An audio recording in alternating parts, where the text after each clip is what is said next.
ভাই এই যে লোদের করেন তো, এই যে লাঠি মাটি লেগেছে। হ্যাঁ,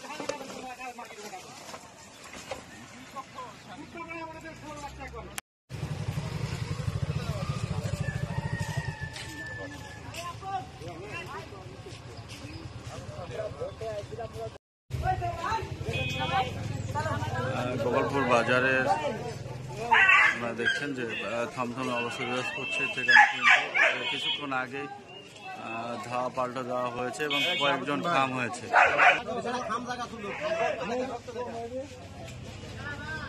আমি আব্দুল মজিদ সর্দার ঘোড়ার পক্ষে কাজ করার কারণে আপনার শরীফের পেটোয়া বাহিনী দিয়ে এই গোপালপুর সভাপতি সাইফুলের নেতৃত্বে পেটোয়া বাহিনী দিয়ে আমাদেরকে পেটানো হয়েছে। আমরা আপাতত তাও 10-15 জন আহত হয়েছি।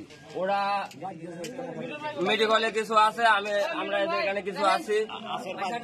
ওরা দেশীয় সাইফুলের নেতৃত্বে আপনার দেশীয় অস্ত্র শস্ত্র নিয়ে এসে তারা আক্রমণ চালায়। হঠাৎ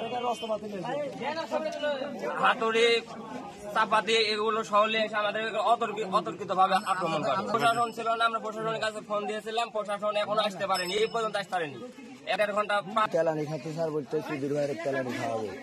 কারা বলতেছে কথা? এটা হলো যে আসের, তারপরে ওই যে রইদুল, ঘোড়ার লোকেরা ভাই আন্দাজ, কত লোকের নাম বলা যায়। তারপরে কি হলো? লোক বাড়ি মারিছে আমার, এই জায়গায় আমি পড়ে গেছে, আমার 3 জায়গা হাতে করলে খাওয়া হয়ে গেছে।